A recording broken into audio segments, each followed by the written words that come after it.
What's up, guys? This is Joshua Toomey of the Talk Toomey Podcast, and you are listening to Discography Discussion. You know, Brandon Kellum worked his fucking Brandon Kellum magic, and they probably have a set schedule. I mean, shit like that helps. We have a set schedule, Ish. No, I didn't. I'm not knocking us. I'm saying that's what's helping them. God, you're always so defensive, man. And if you drove 8 hours to see a band in a city across the state and you're still defensive, then you are ready for this episode of Discography Discussion. I am Joe. That is Dan. That is Geoff. And everything is about to get kind of weird for some people. Yeah, it might be. What are we talking about this week, Geoff? Oh, new metal. Oh, yeah. How dare you bring that word up? We're going to listen to some metalheads. We're going to talk about some new metal for you kids tonight. Dude, I got no problem with new metal. Never have. Maybe in my elitist days I did. I'm more into it now than I was. I've been listening to new metal for a week now, and it's been an experience, I can tell you that. Yeah, I think some of this stuff just doesn't deserve labels. I think new metal just gets a bad rap. Yeah, I guess if you want pun intended. I guess if you want to, take a total hippie mentality to it, that's cool too. Yeah, that's totally me, man. You know me and labels. I don't like them. We are going to definitely get into labels and whether or not they apply.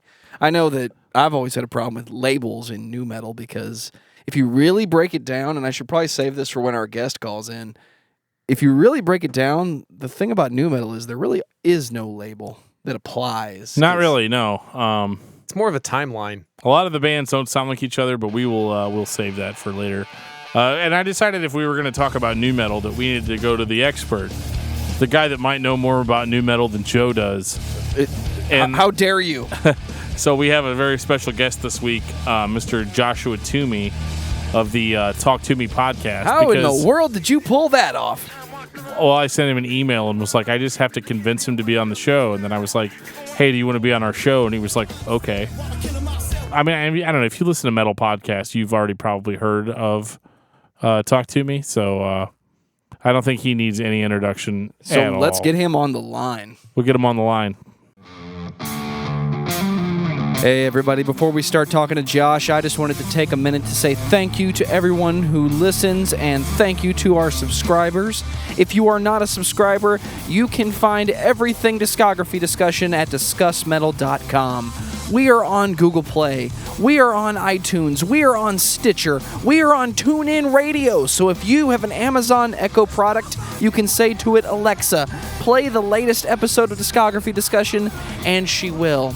We're also on Facebook and on Twitter at Discuss Metal. Be sure to like, favorite, and subscribe. It really helps us out and lets us know you're listening.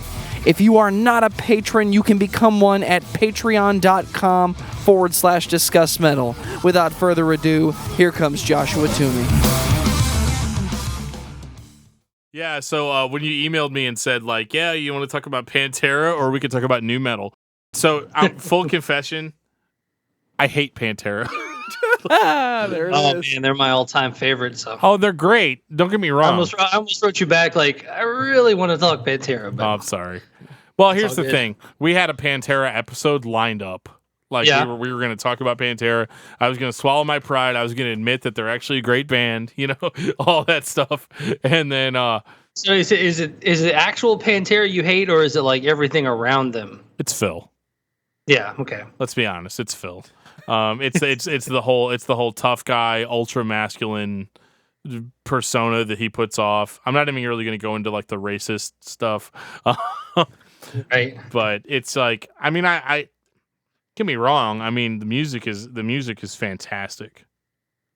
The vocalist, however, just leaves a lot to be desired, in my biased opinion. The weird thing was we were prepping for that show, and I got to listen to the glam Terra stuff, like the really old 80s stuff, and I found that my opinion of the band inverted. I was like, wait a minute, I actually kind of think the glam stuff is pretty good.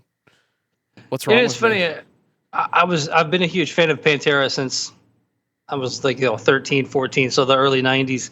and I never really went back and dove into the Glamtera era until we went on a family trip. I mean, this had to have been no more than a month ago, and I just put it on YouTube and listened to it in the car. And I was like, man, the song, like the playing was really good, but you could just tell the songs weren't there. And it was really weird. Like you could tell why they were never signed as a glam band because, as for as good of players as they were, they just didn't, they didn't come through on those albums. It was derivative. I think it was the only thing that was wrong with it. Like it was really good, but it was so derivative of other bands. Like it was like, if you like Kiss, then you'll love Pantera, and then people are like, "Well, fuck you! I'm just going to listen to Kiss. Why do I care?" Like, yeah, right. Yeah. So I mean, I actually enjoyed some of the Glamtera stuff more though because it wasn't so tough guy. Which is weird because I'm a big hardcore guy. So like you'd think that would bother me in like hardcore music, but it doesn't as much. Right. But this has been our secret Pantera episode with Josh Toomey. Right, this is good. I know, right? It's starting to get good, right? I've been recording it on my end, so I'll release it on my podcast. Right. Hey man, I didn't listen to new metal all week for no reason. I don't even have a single note written down. I don't need to on this one. So you don't, man. We're like, did Travis warn you? Like we're completely off topic. Yeah, I've listened to a few episodes, so yeah, I'm good. yeah, we don't even care. Travis probably his interview style. Like I would listen to him interview anybody. Oh, like, dude. I love him. It's addiction. Like totally. I could almost say addiction. he's my favorite podcaster. He is mine as well. Like 100%. Like totally honest. I mean, I could suck a bit. Actually, Josh, you're my favorite podcaster. But No. I mean, actually, I like yours though because yours is a little bit more music focused, which I do enjoy. But I just listened to his new episode with the singer from Daughters, and it was just like, dude, that got heavy. It just I was like, wow, he like really opened up. Like we're kind of the guys that like the stuff that he's able to just pull out of people is just insane. Yeah, I think that's partly just him too. I don't think that's. Obviously, that's the one thing I like about my podcast name is not. I mean, I do put metal podcasts in there just so if you're searching it, you're searching out metal podcast, you'll find it. But I mean, with discography discussion, you're not necessarily, batting down to just discussing metal. You could technically discuss anyone's discography, in sync for all I care. What's funny is there's actually already a Talk Toomey, and it's really it's a speech pathology course made by a woman named her name's like Amanda Toomey. Okay. And I guess she's never reached out. I'm pretty sure she's aware, but because there's no way she's not. But yeah, I think she started it a year before I started the podcast. Yeah. And it's one of those things where I would never even think to Google search this before I named it. Right. I was just like, there's no way. And then like one day I was like, wait a minute. And she has like 92 likes on Facebook, and it's in Chicago. I think it's a pretty localized thing, but It's funny. She'll hashtag Talk to Me sometimes. so when I'm looking for something, her stuff pops up. So I'm sure it's the other way around too. I should reach out and at least say hello. Right. So what would the subject be of the Talk to Me versus Talk to Me podcast? Talk to Me versus Talk to Me. I don't know, man. Being a one-man solo thing here, it's like overanalyze everything and have no one to bounce it off of. Sure, that's why I got in touch with Joe and Geoff here because I would have been out of control on my own. Right. I wouldn't have made good decisions. Super elitist and super drunk. Super. I was gonna have a couple of beers with this one, but my last podcast, I don't know if hopefully you guys aren't blues fans, but. I'm a massive blues fan. I'm a season ticket holder. We're from St. Louis, so I'm actually a season ticket holder, so I'm a huge fan. So I'm a giant Predators fan. Right? Hey, they're actually number 3 on my list. So hey, you know what though? As much as I respect the Blues, if they can show the Blues up as well as they did, then they deserve everything they get. You know what I mean? But we were they're a fucking great hockey team, man. We the Preds were playing Game 6 Monday night, and. So I'm sitting there just I was like, I'll have a beer or two. The next thing I know, I had like 7 beers, and I still had to finish the podcast because they always come out on Tuesdays. So I went to listen back to it a couple of days later. I was kind of not looking forward to listening to it. Sure. And I'm like, oh my God, just like screaming and right. Man, it was pretty rough. So man, I'm an Austin Watson fan though. I will tell you that. Nice. He's a beast. When I grew up in Nashville. I live in Louisville now, but I grew up down there, and I can see like Titans crap behind me. So sorry about your Rams. Oh, they were not. They were not our Rams. We don't have a football team in St. Louis. What are you talking about? We hate Stan Kroenke, the owner of the Rams. That guy's a massive. That dude's been hated since day one. I mean, yeah. He's never had a good standing with the St. Louis populace at large. Oh, it's so funny, honestly. Like when I talk to a lot of people on the, podcasting or their podcast, the initial like 10, 15, 20 minutes prior to us recording is always like, so what's your sports team? Oh man, I remember when the Titans played that team, and right. We always end up, turn that off. Right. But yeah, man, we used to play my pre-Primer 55 band. Well, we played Pops once, but my old band played Pops a few times. Yeah. My prior band to that actually played a bunch of shows back in the day with Big Blue Monkey and Low Cash prior to their being Story of the Year. Yep. So I remember that. We used to trade shows like what was that place called? Galaxy. The Galaxy, dude. Yeah, that's old school. Yeah. Yep. And that's a cool venue. That was like truly late 90s, like 98, 99. Did you ever play at the Creepy Crawl in St. Louis? I never did. I've always heard about it and always seen it on like, tour itineraries, but I never, like Mississippi Nights. I remember like I saw a show there once, but I played Pops 2 or 3 times, and then the Galaxy I think 2 or 3 times. Pops was so nice to us, like because we were a local band, and they like everywhere in St. Louis. St. Louis is kind of like a Ponzi scheme as far as local bands go. So if you're in a local band in St. Louis, and let's say, like, for example, Primer 55 is going to come play, in St. Louis, and you want to open for them, so you go up to the venue and they charge you $100 for a set of tickets. Yeah. And then they're like, okay, well, anything you sell above that $100, then you get to keep. Whatever. It's like, well, nobody's heard of us. They only hear about the band. They've only heard of the band that we're opening for. Right. And it was like that at literally every single venue except Pops. I drove up to Pops with $100 because I was like used to that abuse. And I drove up there and they're like, oh no, dude, here's the tickets. Just have fun, And we're like, holy shit, okay, cool. Like they were just a really good venue to play at, and they were classy, I guess. Yeah, except for the strip clubs. The strip club, yeah, right across the street. Like a strip club and a liquor store all in the same parking lot. Yes. Right.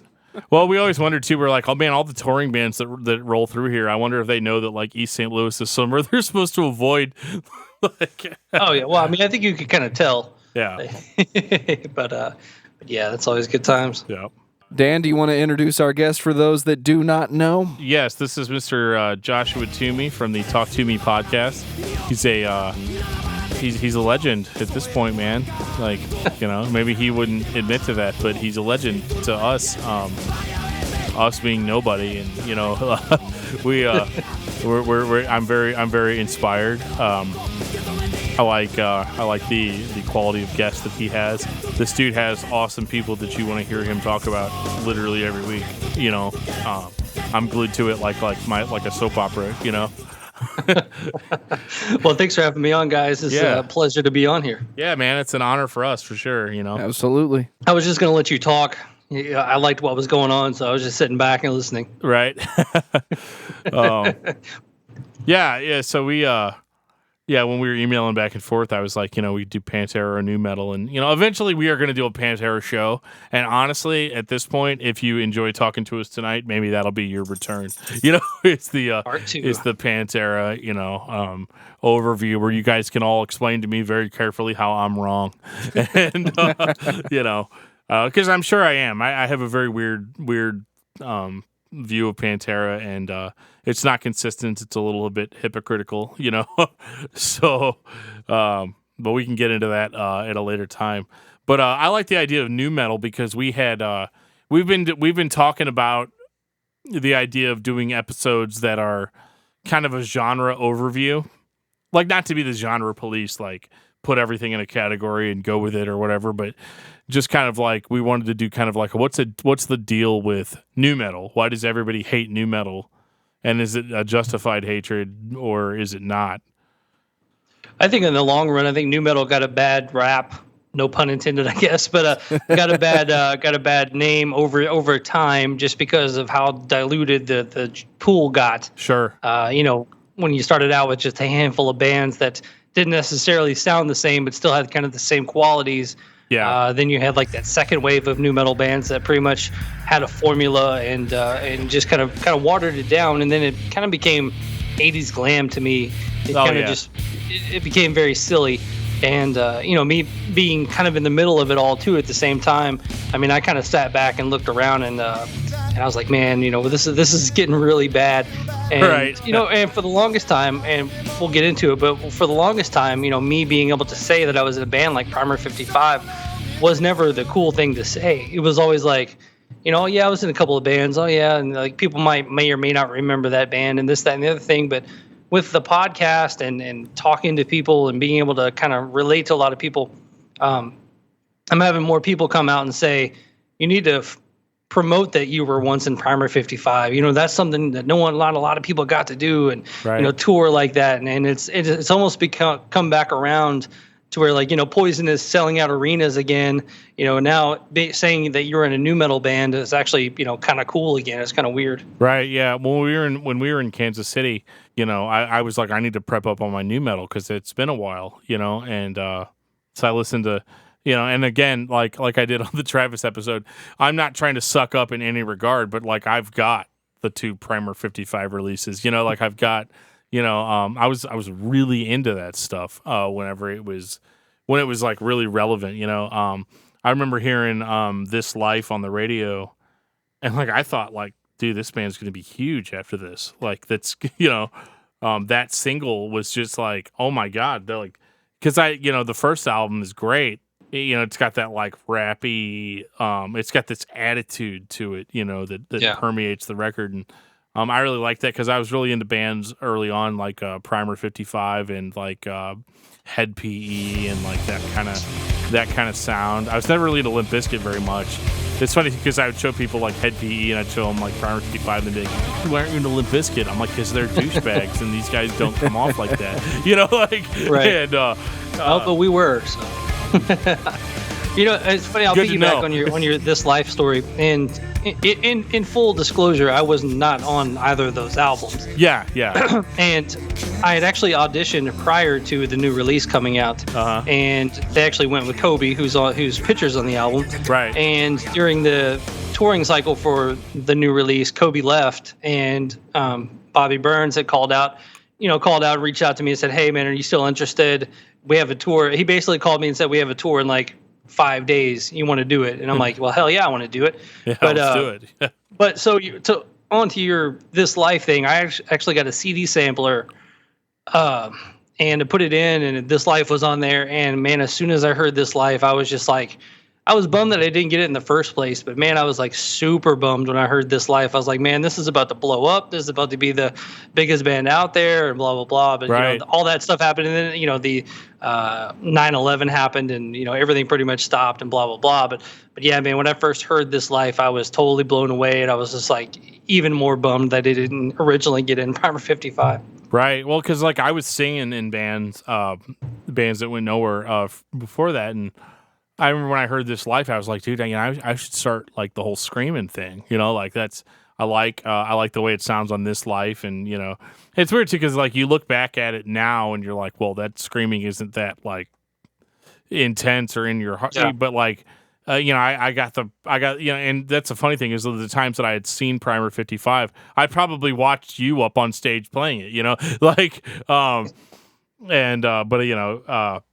it was one of those things where I was like, I should really start pushing what I'm trying to do further, and that song was really big for me because I was like, I just loved how melodic it was and how, but it was still like, it still had that Primer 55 edge to it, like it was like, here, we're going to give you this more melodic stuff. Because the first record, was much more aggressive in the sense of, it was in your face. Mm-hmm. It had this like kind of street attitude to it, which, I mean, as a white suburban kid, I can't really identify with street attitude, but for whatever reason with nu metal at the time, you felt like you could identify with it, and it was just, I loved the guitars, and I loved the singing and the screaming dynamic, and so I was really like all in at that point because I was huge into stuff like Head PE and Third Strike. A few years later, I really enjoyed the like kind of like the rapcore element of nu metal,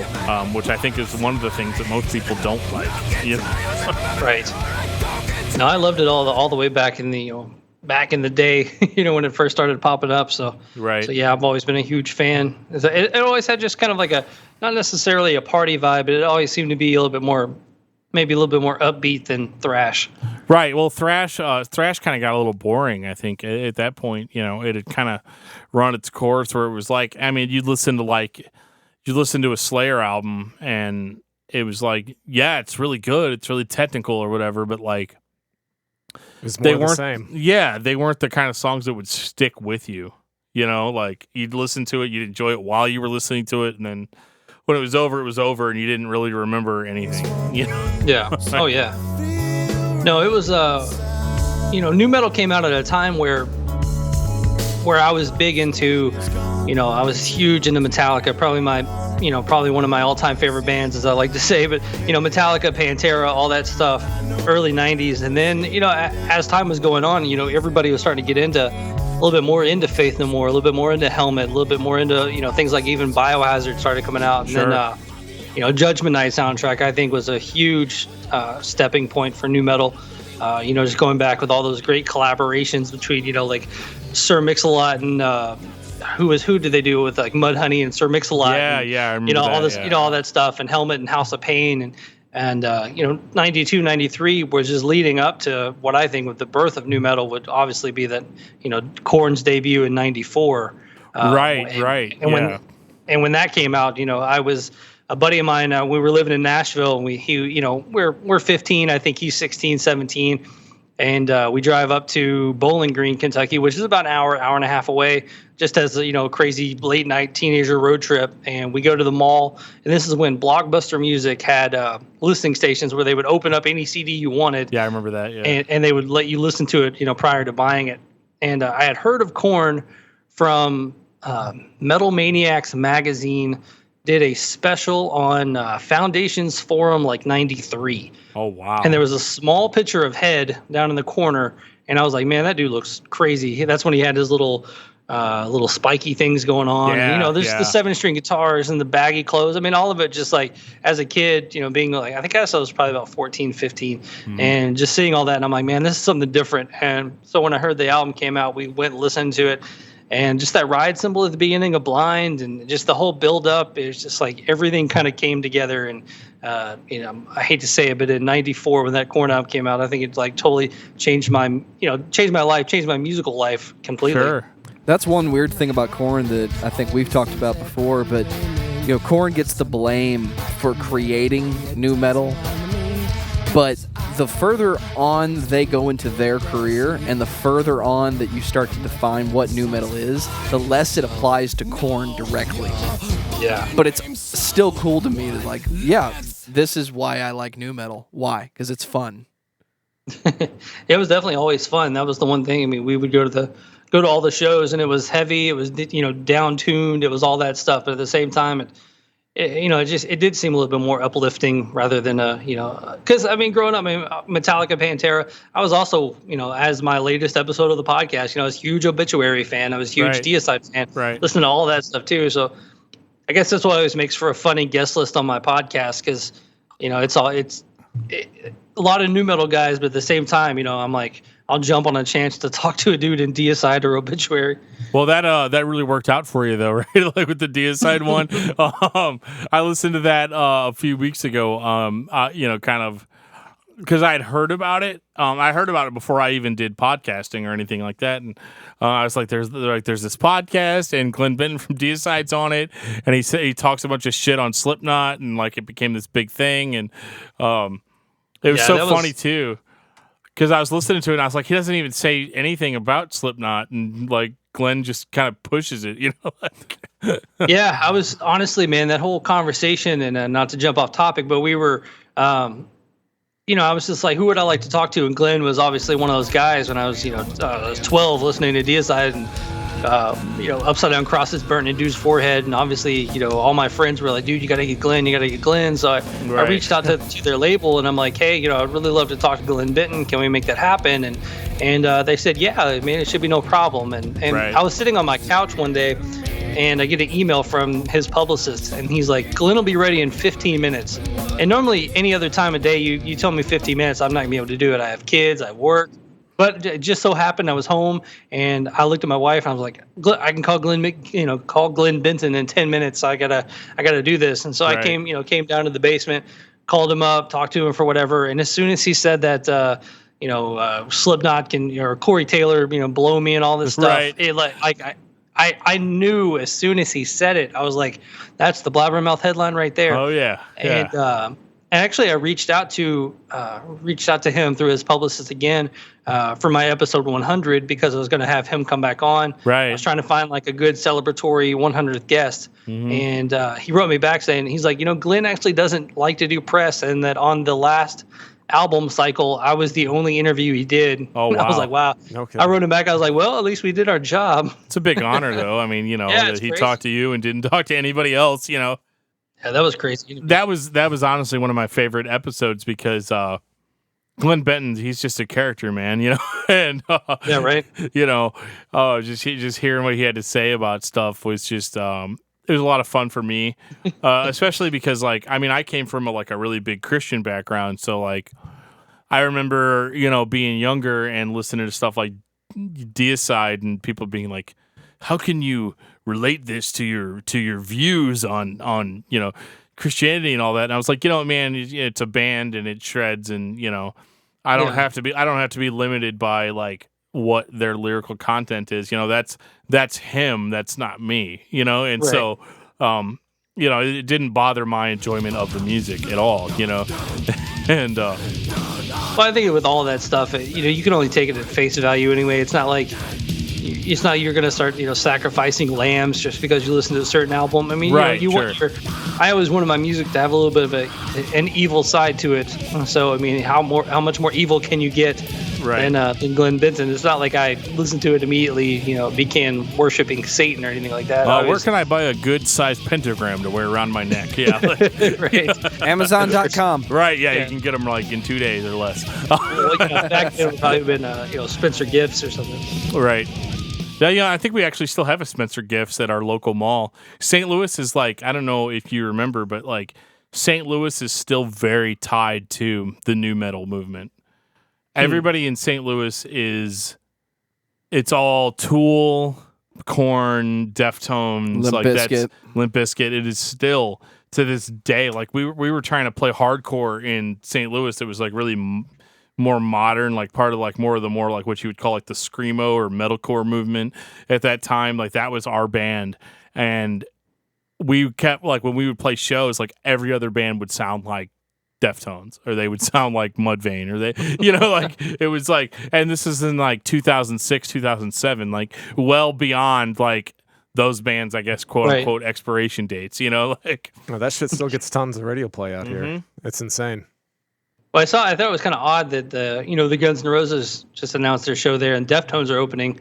Yeah, that's weird. Yeah, because they're only picking a certain couple of bands for here and there. It's not like they're getting the entire tour, so they picked the Deftones for that market. Right. But I mean, growing up in Nashville, we would take a lot of road trips to St. Louis, not only to play, like I said earlier, with bands like Big Blue Monkey and Low Cash and all those bands back in the 90s, but we'd also go and see. I went and saw Deftones with, man, it was a great show. It was Deftones, Snapcase, and Quicksand at. Oh, dude, that sounds like awesome. I was like, was that the American Theater or something like that? Where the hell was I during that? Yeah.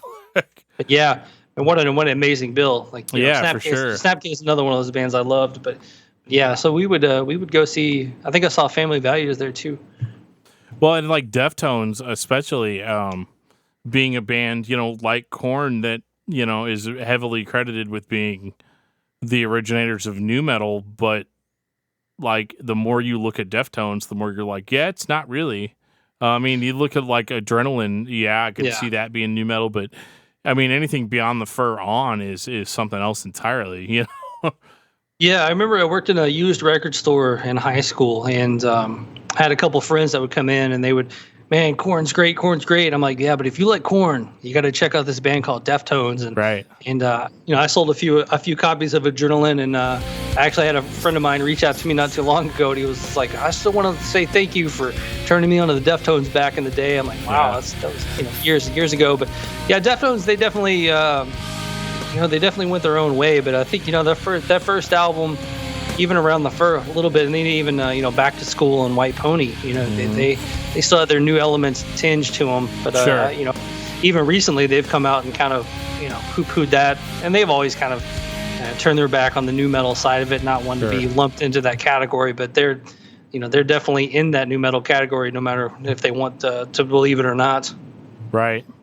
Well, in the nu metal category, Joe and I went and saw American Standards in Kansas City this week, and needless to say, we spent a lot of time in the car, and we did like a nu metal playlist, and one of the biggest things we noticed is like a lot of these nu metal bands, they don't really sound like each other, and there's not really like a unifying sound, I think. So like I think it's one of those things where nu metal is, as much as people like to use it as a genre descriptor, doesn't really hold up to scrutiny when you really, you look at the originators of the style, don't really play that style, and all that. So like, because we were like, Korn doesn't really sound like Deftones. Limp Bizkit doesn't really sound like Korn. Slipknot doesn't sound like any of those bands. It's kind of a unifying name in the sense that any band that doesn't fit the mold of another genre, you can just call them nu metal and get away with it. Yeah, to an extent. I think we were talking a little bit about 80s glam. I mean, they all pretty much they did sound like each other. They all had their little quirks about them, but for the most part, they'd have a heavy song, they'd have a ballad, they'd have this a guitar, like a guitar player that could shred, like a Don Dokken or Vito Bratta or something like that. But then you got nu metal, like you said, where Korn doesn't sound like Deftones doesn't sound like Fear Factory, and Fear Factory doesn't sound like this. You kind of had your staples being your down-tuned guitar and your I had BC Coachman of Nonpoint on. We were joking about lots of zeros and ones. If you're into Guitar Tab, it was a lot of opens and zeros and ones. Oh yeah, like brown and down and in. But it was just a fun time a bit. But another parallel to the the glam metal thing too with nu metal is you had the fashion, and the fashion I think did kind of lump everyone in together with your Jinkos and your baggy Dickies and your your Adidas tracksuits and shell-toed Adidas and things like that. So I mean, it may not have sounded the same, but I think in a lot of aspects it looked the same. Windbreakers and things like that. Right. Yeah, I had it all, man. It was not unusual for me to go and drop like $300 at a Hot Topic, during that time. And you were sick in the head mixing it with grunge with the flannel shirts and everything. Well, you know what? It's weird because, so like I started with grunge, and that's another style that doesn't really hold up to scrutiny. Like when you really think about it, it's like, okay, so they're all from Seattle, so they're grunge, like that doesn't make any sense. But, Alice in Chains doesn't sound like Nirvana. Nirvana doesn't really sound like Soundgarden. Like it doesn't. Pearl Jam doesn't really sound like any of those bands. So it's weird hearing, hearing people say, "Oh, that's all grunge music." So if you listen to that, you should have a wallet chain and a pair of Jinkos, you know. But yeah, so like I got into nu metal pretty quickly after grunge. Like, I mean, Joe had showed me like, you know, stuff like Metallica and Megadeth and Slayer and stuff like that, and I liked all that stuff. But what I liked about nu metal was that it just really helped me at the time, you know, because I got picked on really bad in high school, you know, like in middle school, you know, elementary and stuff like that, and listening to the Korn songs that were about that, you know, really, I identified with that on a really personal level. But it's really weird too, because like nu metal being such a huge category, you know, it's like really you're gonna lump bands like Korn and like Linkin Park and like Seven Dust with Mudvayne, right? You know, like Mudvayne is like this like super technical band. You know, at least they were on their debut. You know, yeah. LD50 is that was my return to metal was actually on LD50. Hearing Ryan Martini just freaking did it for me. Oh yeah, that first album. I remember when a buddy of mine had Dig on VHS, and it was like, it was some sort of documentary. It was like they had the video, then they had the making of the video. I think they also had like playthroughs from each member of the video, since it was it was a lot of solo shots. Yeah, but yeah, we were like, you know, totally blown away by those guys. And actually, when I'm going to do this a lot, by the way, when I'm on other podcasts, I'm always like, well, when I had this guest on, but you're good, man. Travis did it too. Well, Travis is allowed to do that, but he's a man. That's right. He is the man. Yep. Talk about Crush. Shout out to Trav Turner as the story grows. But check it out. Right. Who did I have on? I just lost my train of thought. Sorry. When I had Fallon Bowman of Kitty on, we were talking about they were on tour with Mudvayne, and just being able to see those guys. And actually, that's the one time I saw Kitty was opening for Mudvayne at a small club in Tennessee. But yeah, those guys, when they came out, you know, everybody kind of gave them the Slipknot write-off to begin with, but I think they held their own. They held their own over time. Yeah, I mean, that was my original. Whenever Joe actually burned me a copy of Mudvayne LD50, and then I bought it like 2 days after that. But I remember being like, well, this is just like Slipknot. Why should I listen to this and not, you know, instead of Slipknot? But it, you know, obviously it was different. And, I believe I falsely categorized it as it's Slipknot with jazz chords. Right. It's probably not too bad. That's not too false, I guess. It's funny too, because like I hold LD50 at this point in my life like way higher than I hold, you know, Slipknot's self-titled record, and even though that was just really like ridiculous. Was that 97 or 99, Joe?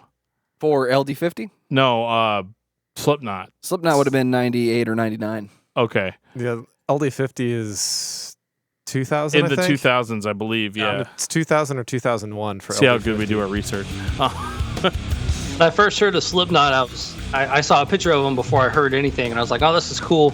And then I remember I read an album review of the first album, and the very first line still sticks with me to this day. Just said, "Now this is an insane clown posse." I was like, "Wow!" Wow. Yikes! Insane. Because we always joked. I mean, how can you truly have a posse when there's only two dudes? But. Right? Yeah, these guys got 9 guys, like, and they're all fucking serious. And nobody knew about Mushroom Head until like 3 years later. Yeah, Mushroom Head came real late to the game. Yeah. But according to them, they've been doing that shit since how long? You know, like 10 years prior, you know? Yeah. I mean, that's the thing with Mushroom Head. And I've heard, you know, many different interviews with those guys and Slipknot. And, you know, was it a ripoff or was it like, you know, collective thinking just in, you know, what is it? Shared thinking, or I don't know, what shared consciousness? I mean, in all honesty, I mean, when I was, you know, late 90s in Nashville, I mean, we honestly had a band practice between my old band, another band, and a couple of other friends, and we had 8 dudes in the band. We had 2 singers, a guitar player, bass player, drummer. We were going to do a DJ and a keyboard player, and this is all prior to Slipknot. So I mean, I think it was just something, and it was something in the air. I don't think it was necessarily, you know, we were like, hey, this band out of Cleveland called Mushroom Head's doing this thing. Let's rip them off. I think it was just maybe a sign of the times, or just something going on around there. Yeah. Yeah, I think it was collective thinking too, because it seemed like in the late 90s, everybody had kind of this like Kiss Psycho Circus mindset, where it was like, we're going to do the clown. Like clowns were like huge in the 90s for some reason. Right. I don't even know why, but it was right after It. Yeah, right after It, with Tim Curry, like it was just Pennywise. Everybody wanted to do that clown, and I think like Batman's Joker had a lot to do with that because there was a really successful '90s Batman cartoon that was going on at the time, and everybody loved like Mark Hamill's Joker character, and I think that mixed with like the you take Kiss's image with heavy metal, and obviously like for whatever reason it sounded like a really good idea to everybody at the time, Right. Heading back to let's jump back to Limp Bizkit real quick because I know you hate them, but oh yeah, let's get it out of the way. Let's get the hate out. Yeah. Limp Bizkit is probably one of my all-time favorite live bands I've ever seen in my life. By the way, I saw them prior to $3 Bill Y'all. They actually were opening for Korn and Helmet together. It was Korn, Helmet, and Limp Bizkit, and we got to the venue as I think Limp Bizkit was playing Faith. We're like, okay, I walked into my friend's like, dude, they're playing George Michael's Faith. This is crazy. And we go and watch the show. And man, when I was in my teenage years, I was totally the dude that hung around the buses and waited for hours for autographs and shaking hands, things like that. Sure, prior to playing in bands, I was always, a buddy of mine, another friend of mine, we would sit and just, it almost became a game. It was like a hide and go seek kind of game, like, can we meet the band? Sure. Kind of stuff. But we go and hang around Korn's buses. Limp Bizkit's out there handing out little cassette samplers of their album that's about to come out. Sure. And man, we wore that cassette out. It was so crazy. It had like Stuck on it and a couple of other songs. And then a couple of months after $3 Bill Y'all comes out, it's announced that Limp Bizkit's coming to Nashville at a small club. And I go down to the venue, and I literally told the club owner, I was like, if you want people in this venue, you will put my band on the bill, because nobody knew who they were. And but man, we promoted the hell out of that show, and I've still got video of Fred, kind of calling out my old band from the stage. And a side note story I think I've told before, but he comes up to me after the show, and he goes, "Hey man, I've got this studio in Florida. I'd love for you to come down and do some demos. You guys were great. You guys had a lot of stuff to see some potential. But at the time, even though we were big fans, we didn't really know Fred Durst. He wasn't Fred Durst yet. He was still the dude from Limp Bizkit. Yeah. So a few years later, I'm reading an article with Stained, and Stained had opened for them after we did on that same tour, and Aaron Lewis is like, yeah, man, Fred came up to me after the show. He goes, I have a studio in Florida. Oh, man. I'd love for you to come down and do some demos. I see a lot of potential with you guys. And we jumped on the opportunity, and we, and the rest is history. And I'm like, oh, man. Well, shit. That's hilarious. So that's my Limp Bizkit story. So the nice stuff that I'm going to say about Limp Bizkit is that, like, first of all, no matter what anybody that's listening to this podcast right now may think about Limp Bizkit now in 2017, back then, they were kind of the shit. You can say whatever you want to say about how they're douchebags and that Fred Durst created this persona that followed people. Anybody that dresses like Fred Durst now is going to get fucking, crucified, if they act like that or whatever. But, when $3 Bill Y'all came out, it was like, I remember listening to it and really liking it and thinking it was just fucking great. And, I liked how angry the lyrics were, and I liked that it was like hip hop, but with, metal in the background, and all this stuff. And, maybe it's easy to say now that like, oh, well, it wasn't really metal. It was new metal or whatever. Like it's just one of those like old guy statements where it's like, you would have had to have just been around back then. Mm-hmm. To really understand why Limp Bizkit was popular, why they did as well as they could. Fred Durst was an extremely energetic vocalist. He was really positive about reaching out to other bands, like Stained, like to your band, like it was one of those, like he wanted to take what they were doing and take it on a national level. And it was extremely ambitious, and it was positive, and it was a good vibe. Yeah, the dude was a hell of an entrepreneur, knew how to market. Yeah, he was. He landed a job as basically like the A&R guy for what level was it? Def Jam Records? Either that or like Flip Interscope or something. Yeah, like he was a big deal. Like he was basically like raking in money from that and from his band. So like, I remember there was a time whenever there was the talk of him taking over for Hugh Hefner. Oh yeah.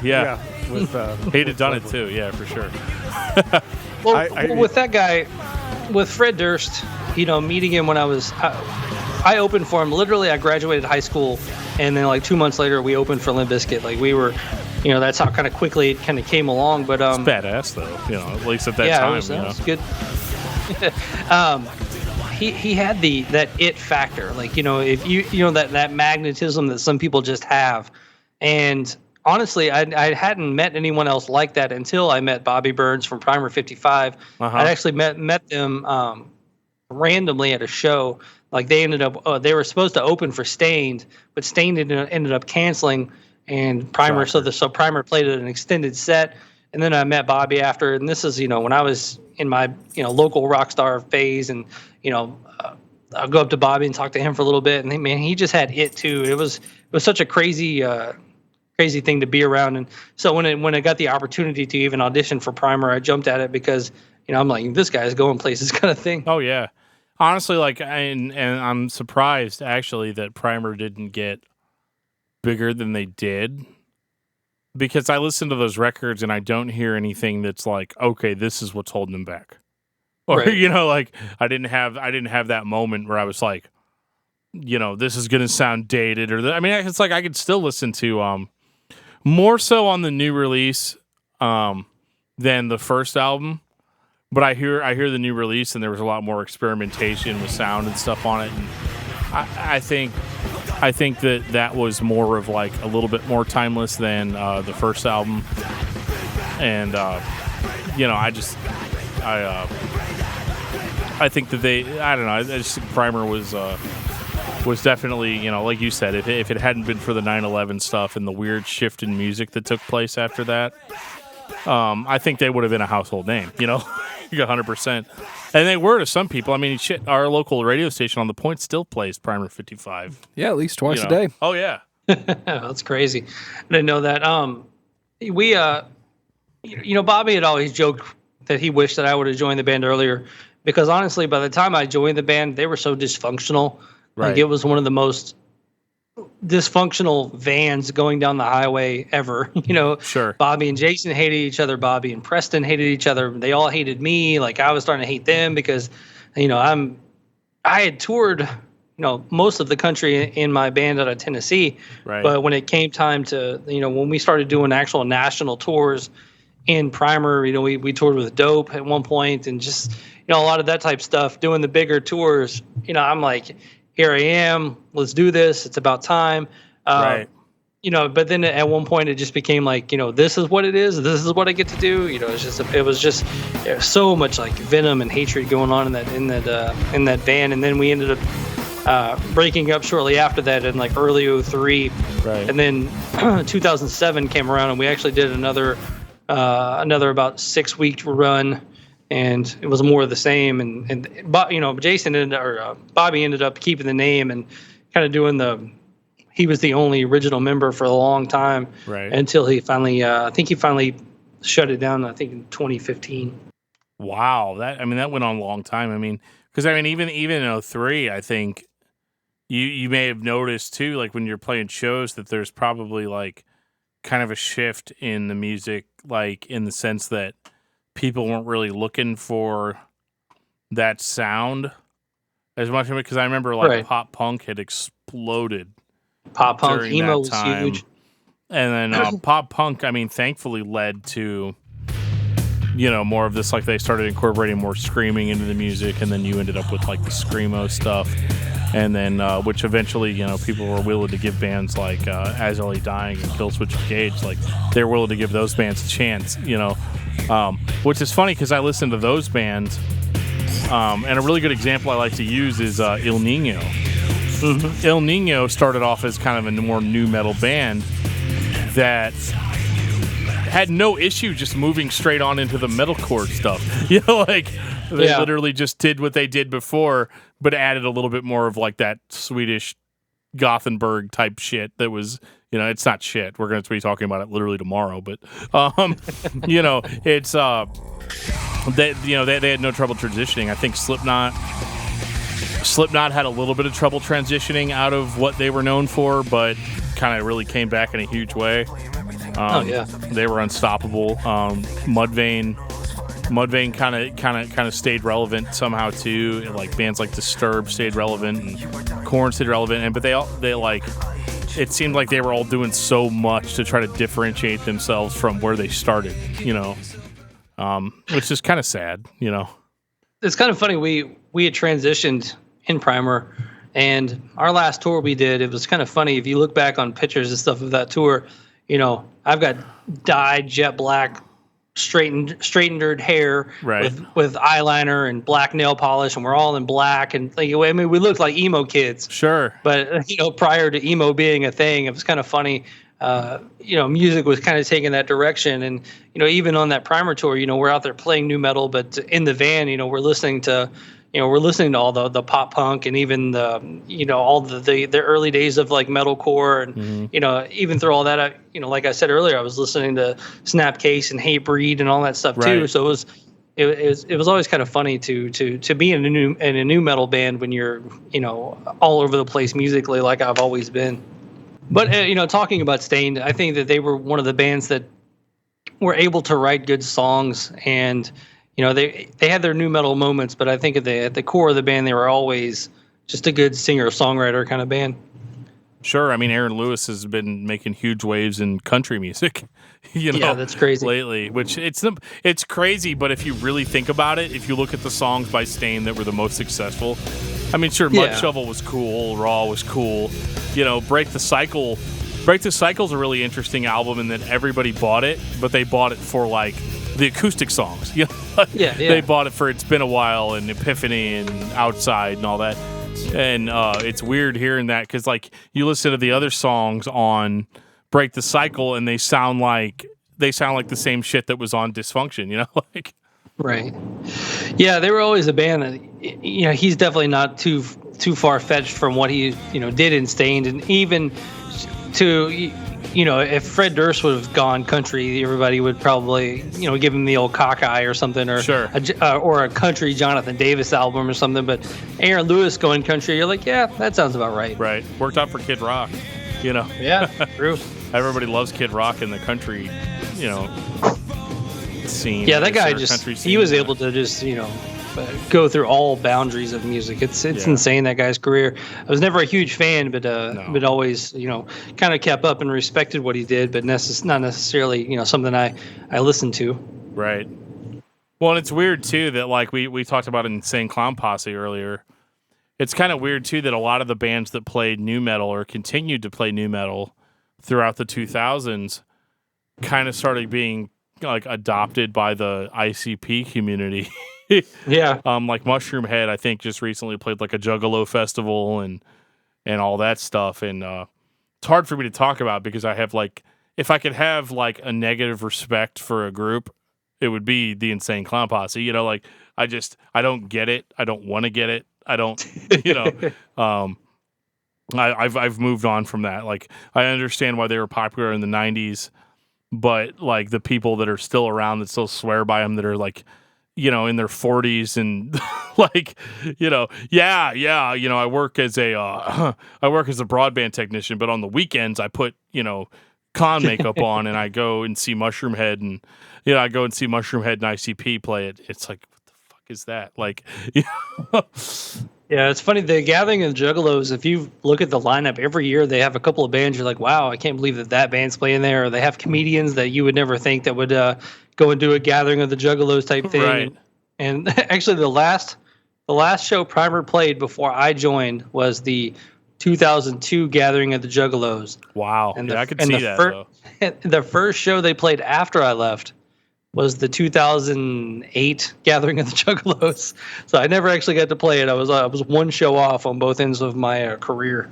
Well, maybe you're lucky. I don't know. Like it's weird. Like I'm not like here to talk shit on ICP because I guess they like murder people or whatever. That's according to them. That's what they do. But according to their lyrics, right? Yeah.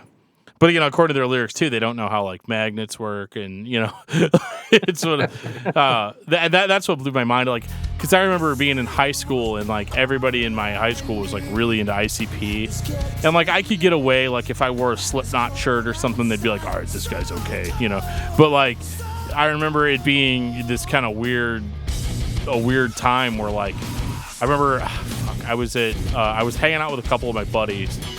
And I think I told my parents I'd be home at like 9 p.m. or something, but there was this ICP show that was that night, and I got in the car with these guys, and there was like this 37-year-old guy that was driving. He just like turns around and looks at me like real serious, like dead fucking serious, like, "Are you down with the clown?" And I was like, "What? I got to be at church on Sunday. What are you talking about? Like, this is weird, And I went, it was just one of those really weird situations where I was like, I don't like this. And it's weird because, like, I'd been talked into going into, like, going to shows like that, like I would go and see Slayer, or I'd go and see Deicide if they came to town, or, like all these bands that were just, like, really, not what the most popular, the popular opinion was at the time. And I remember all that being weird, but I remember just this impression that Insane Clown Posse left on me, where I was like really turned off by this idea of like this like tough guy aspect of it all. Like, all these guys are like, they're like nerds, they're rejects or whatever, but they are like super tough and they'll beat your ass, and they're a group and they'll get, like, I remember just thinking all that stuff was really shitty. And then I ran into that a lot with Slipknot fans too early on, that like, they're like, yeah, we're maggots. We have, Slipknot patches on our wallets. And I was like, dude, I like Slipknot. Like, what's the problem? And they're like, yeah, but you need to really get into the lyrics or whatever. And I was like, dude, the lyrics are just fucking drivel, like, it's I'm angry at this, or I'm angry at that, or fuck God this, or fuck Jesus that. And, it was like, yeah, I mean, I understand maybe why they feel that way, but I'm not like, at that time, right. I remember with nu metal not being like all that, like, I liked the music. I didn't like the lyrics as much because it just seemed like really tough, really fake, really weird, and like with the rapcore bands, like I didn't live on the street. I didn't live, and with nu metal, I always felt like nu metal was targeted more towards like people like me that lived in the suburbs and, right. wore backwards baseball caps and Jinko shorts and, and stuff like that. So it was a really odd time, and the amount of like fanaticism that came from the fans, it shocks me that it was such a huge movement. Well, I think you're hitting on it and you just don't even realize it. You talked about all these people, they're rejects. Sure. And they're actually having a place to belong. Sure. I mean, that's really what it is. I mean, I'm not a big ICP guy at all, but I get it. I mean, they're pretty smart. I mean, they're giving these people that don't feel like they fit in anywhere a place to go, to do their thing, and feel like they belong to a group. And whenever somebody who's a reject, or an outsider, because I was an outsider in high school, and you give them a sense of belonging, they are going to fight for it tooth and nail. And yeah, they're going to be fanatical about it because they don't want to lose that feeling. They don't want to let it go. Sure. And that's the reason why people are juggalos. Right. Whether you like the music, whether you like what they stand for or not, I mean, I think that has a lot to do with it, is because it gives them a sense of belonging. Well, not so much on the juggalo side, but I guess my biggest question about all of that is that why is it that in 2002, 2003, everybody literally just collectively stopped giving a fuck? Like, that's the thing I don't understand about nu metal, is that it's literally at its height as, it was at that time, it was metal. Nobody fucking called it nu metal when I was in high school. Nobody's like, oh, this is nu metal. You don't want to listen to this. Like, it was literally just, it was the metal, I guess, of like our day, like, nobody really questioned as to whether it was metal. The term nu metal being thrown around. But it's not like I ever went out like, yeah, I'm in a nu metal band. I mean, now I was in a nu metal band, but sure. Back then it wasn't like, yeah, we're nu metal. People always be like, what kind of music are you? Like, oh, we're heavy. We're kind of like Korn or something. But right. But lost my train of thought here. So, back 2003, 2002, 2003, I mean, we kind of talked about it earlier. A whole lot of it was, at the time, it was just oversaturation. There were so many just carbon copies of this, that, and the other thing coming out. I mean, it had ran its course. I mean, roughly, if you think about it, first Korn album is 94, right. The birth of nu metal, all that stuff in 92, 93 is all kind of coming to a head. Right. You got a 10-year run in there. I mean, a 10-year run for any genre of music is going to explode at one point or implode. Right. That's like the glam stuff, the glam stuff ended, 89, 90, 91. It got to a peak, and then all of a sudden it just, Warrant and Cinderella and all those guys just started putting out garbage albums. Right. And then, you get a little known band of Nirvana comes along. Right. And I was watching MTV at the time. My friend had it. I didn't have it. We were poor, but I was at his house and we were watching MTV and, Nevermind and Smells Like Teen Spirit came on and Pearl Jam's Alive started coming on and it just felt different. Like it just felt like music was changing because even though I was only 9, 10, 11 at the end of the glam era, my cousins that were older than me were listening to it and check this band out. They're called Firehouse and check this one out. They're called, Winger. And I was into it. I thought it was kind of cool, but, and I wanted to play music, but I actually, funny that later on I ended up wearing eyeliner and nail polish, but at the time I was like, man, if you got to dress like a girl to play music, I'm not doing that. Right. And so it actually deterred me from playing music until I heard Metallica, and I was like, all right, I'm going to play bass like Cliff Burton. But power to you. But yeah, that's a good person to, yeah, that's a good person to emulate. No question about that. No, not at all. But I gotta love Cliff Burton. But yeah, at the time, I mean, what it was, I think it was just.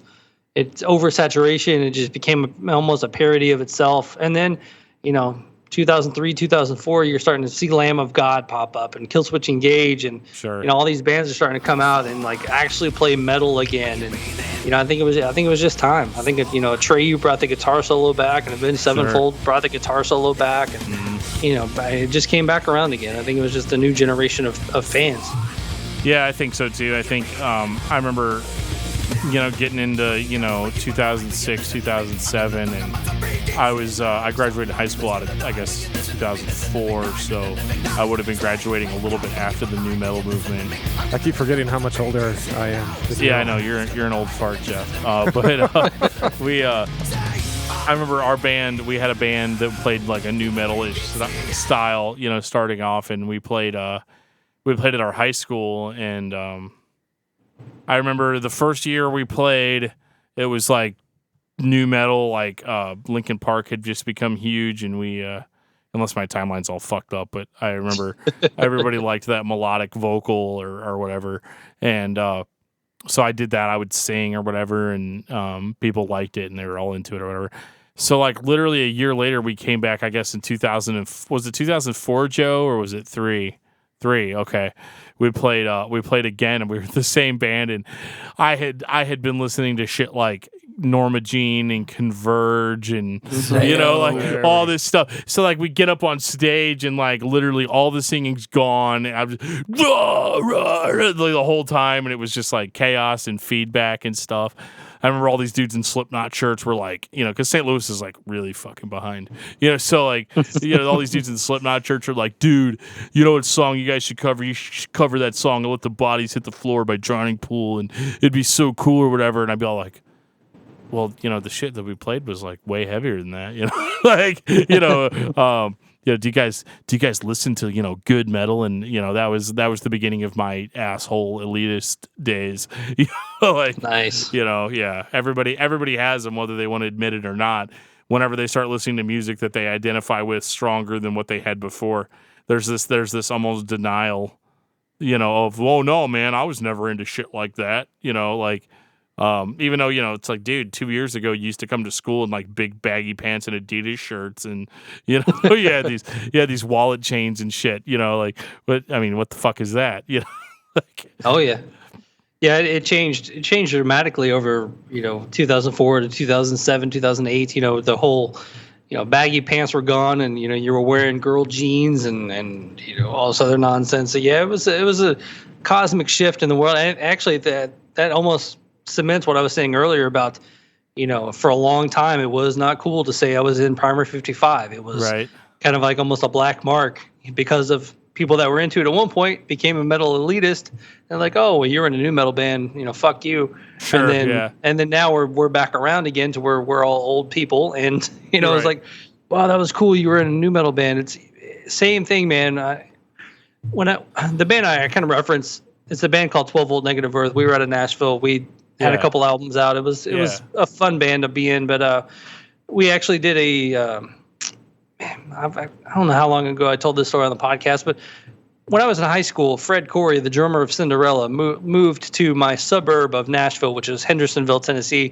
It's where Johnny Cash was from. Lived. Yeah. That's where all that stuff. So I grew up in Hendersonville, graduated Hendersonville High School, and my senior year of high school, there was a used record store in a strip mall that I would go to every day after school. Mm-hmm. And this dude that worked there, Mike Richards, I would just pick his brain every day. I mean, he was probably, honestly, to this day, I don't know how much older he was. He was probably maybe in his 30s, maybe late 20s. I don't know. When you're 17, everybody over 20 is old, ancient.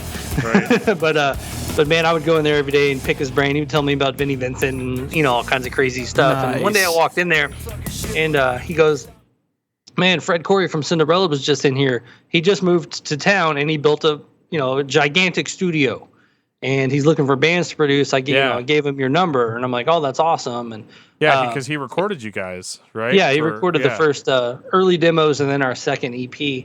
And actually, we opened for Cinderella at Pops in 1997. That's fucking which is awesome. Fucking crazy. We actually opened for Earth Crisis.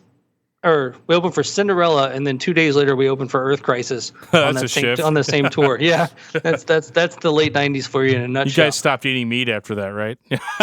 No, we didn't. We actually we play. There's a video of us watching them, and our singer was like, screaming about meat or something. I don't know. It was really stupid. But I'm gonna go eat a big fucking steak right now, buddy. Yeah. We were much younger at the time. Sure. But what I was getting at was, even though Cinderella had just broke up, maybe 3 or 4 years earlier, 90. I think they did their last stuff in like 94. Mm-hmm. So I mean, they were still at their height only 4 or 5 years earlier. Right. But to us, they were washed up, has-beens, and stuff like that. And it's old school. It's dad metal. We knew, we knew that the night songs and stuff was kind of cool, but at the time we're like, whatever. Yeah. And then now looking back on it, I'm like, wow, we actually worked with Fred. It's kind of right. Cool. Yeah.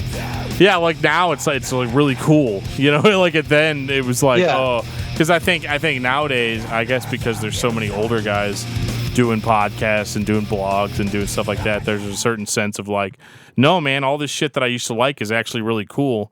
And if you listen to because I guess a lot of the more modern metal stuff is more classically metal based, I think people build a little bit more of an appreciation for stuff like that.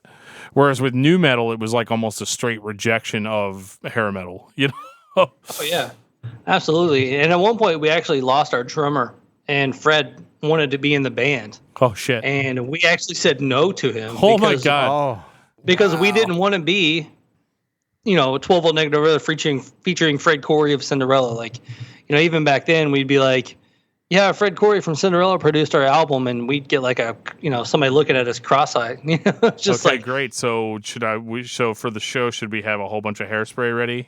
Exactly. Yeah. So, but it's funny looking back on how that stuff, how that stuff makes it seem funny in an odd parallel. Like even when Mike Portnoy joined Avenged Sevenfold, it was still that was even kind of weird. That was super weird. Yeah, I remember being like, what the fuck is time.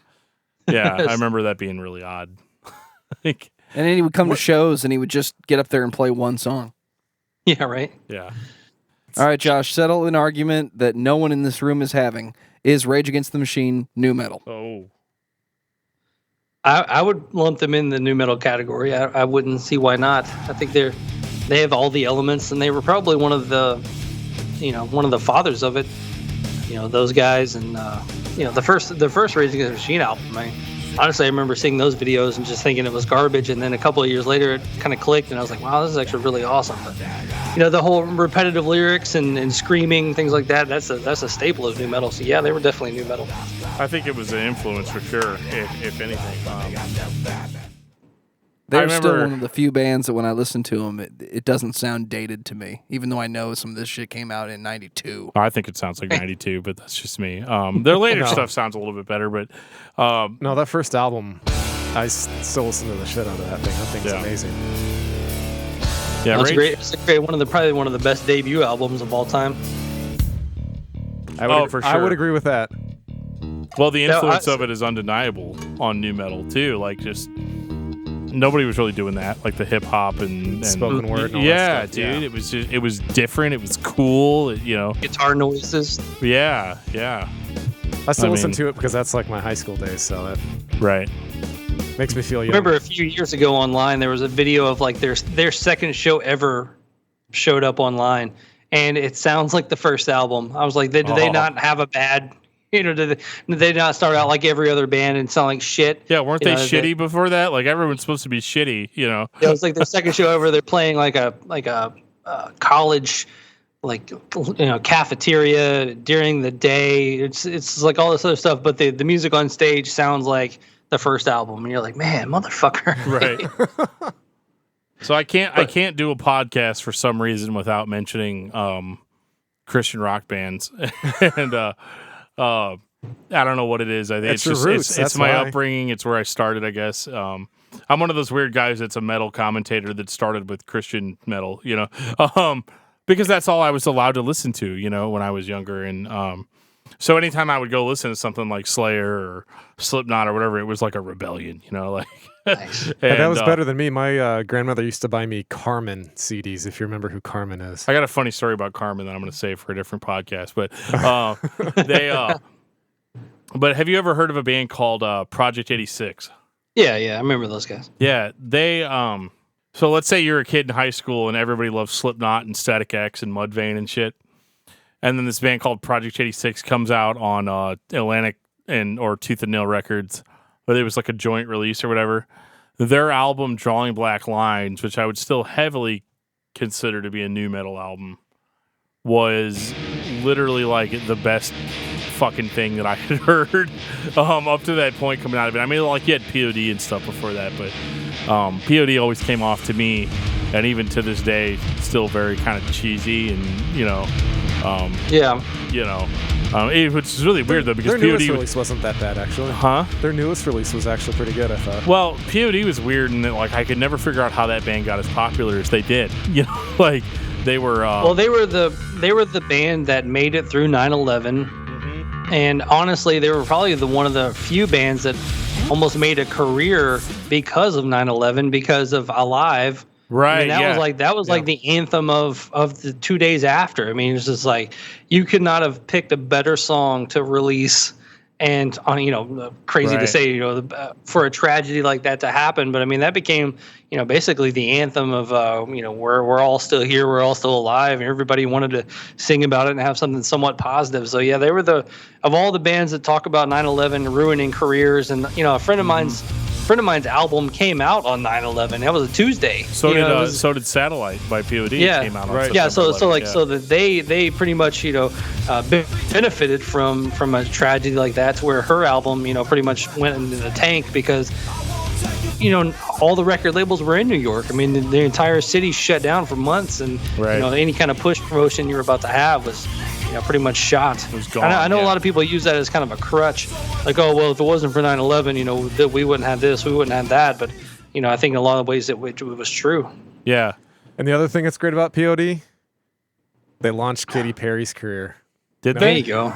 I didn't know that. Yeah, she's in Tell me that story. Youth of a Nation video, I believe. I think that's the one. Yeah. And she's like a teenager. I'm just having a little fun, but yeah. I know they had that video for Boom that had Blindside. They were playing ping pong against the band Blindside in their video. Yeah. Yeah. That's a favorite of mine. Silence. Yeah, that's a great album. Yeah, absolutely. Those are like those weird nu metal albums that were still okay after September 11th. And I think it was just because, I think it was, honest to God, was because they were Christian albums and they gave people hope, I guess, or whatever. It was like one of those, for the first time in like decades, everybody wasn't focusing on like the negative aspects of that. They were focusing more on the spiritual. I think everybody got a lot. Yeah, there more. was like a whole slew of Christian bands that got real popular. Yeah, America became much more. I don't want to say Christian because they became more spiritual because they were emotional because of what happened. I mean, right? Yeah, they were more emotional, and everybody became more spiritual, whether that was like a religion or not.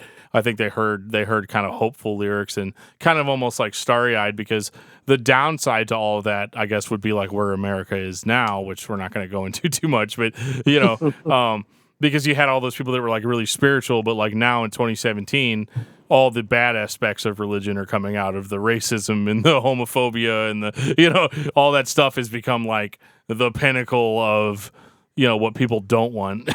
And but I mean, back at that time, I think everybody was a little bit more united, and I think that's got to be the only reason that bands like that survived, because I don't think that they were really playing a style that was that original, in the sense of there were bands that sounded like POD before POD. There were bands that sounded like Project 86 before Project 86. So there were bands that sounded like Blindside before that, and it was just a really weird thing, because I feel like Christian music didn't really go anywhere before like the metalcore thing, Oh, absolutely. Speaking of Christian stuff, this is actually kind of funny. My very first thing I ever did radio-wise, and this is the only thing I ever did, I guess, technically radio-wise, was there was a college radio station in Hendersonville, actually one town over in Gallatin, but that's too much semantics. But they had a college radio station, and if they didn't have enough students that would take the shifts, you could actually volunteer and go in and do a show. And so I was like, man, I want a show. I want to be able to play, Metallica and Pantera and all that stuff. Sure, yeah. And, so I signed up for it, and they're like, all right, well, the only thing we have available is Sunday morning church drive time, whatever. And so I was like, so I took it. I was like, all right, well, I guess I'll get my foot in the door kind of thing. And literally, I got my foot in the door. I mean, they literally I think they gave me a key and showed me how to turn everything on, right? And just play gospel, and then the guy that comes in, so I did, I probably only did 4 shows or something. I was like, man, this is really stupid, right? Yeah. But why would I play? But I kind of learned what I was doing, I guess, at the time, and but the guy that came in after me was like this dude that, I was very subdued. I'm like, good morning, everybody, blah blah blah. He came in and just raging, like he took the mic, stood up, was like, put the headphones on, put on some Tourniquet, and just went to town. And he was Tourniquet, like one of the most, so like that's the one dude that anytime Trav talks about some of these, Trav from As the Story Grows, when he talks about some of the Christian metal guys, I always think about this one DJ that came in after me on Sundays, and for like a 3-hour block, he would just play Christian metal, and I would just watch him, because he was a sight to see, do his job, and it was so much fun to watch. I mean, he would play those, the Believers and Tourniquets and all those things.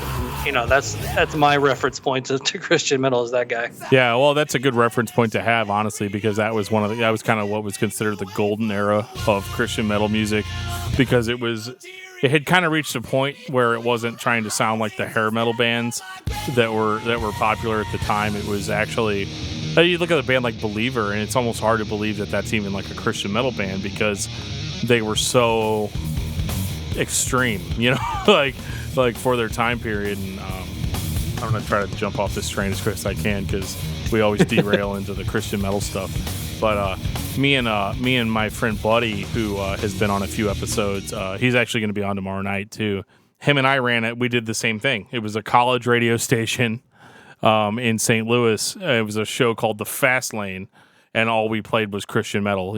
And it was a lot of fun. I mean, we were dicks. Like when people would call in, we'd be like, can you play Project 86 or POD? We'd be like, no, fucker, it's As I Lay Dying or nothing, And it was like, Which in hindsight, you probably should have played the POD and the Project 86. Right? Yeah. It's like, have you ever wanted to murder your life? Check. Yeah, that's what I murder was your wife. thinking. Check out As I Lay Dying. Yeah.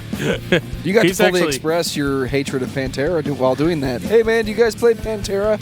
Dude, we got a lot of that shit. Actually, yeah. Like, and we're like, dude, it's a Christian metal show. We're not about stuff like Pantera. They're very anti-religion and all this, which is like totally an act because like we do that radio show for 2 hours, then I'd go home and I'd be driving home listening to Slayer all the way home, or I would listen to stuff that was very like not that, because to me it's always been about the music and not so much about the lyrics with pretty much everything I've been into. Because I like stuff that's good. I like stuff that I think is relevant, and to say that like, oh well, you can't listen to this band because they have satanic lyrics, or on the flip side, you can't listen to this band because they've got religious lyrics. Like none of that stuff really made sense to me. I was like, if I listen to it and I like it, that's a good enough justification to just keep going with it. Absolutely, man.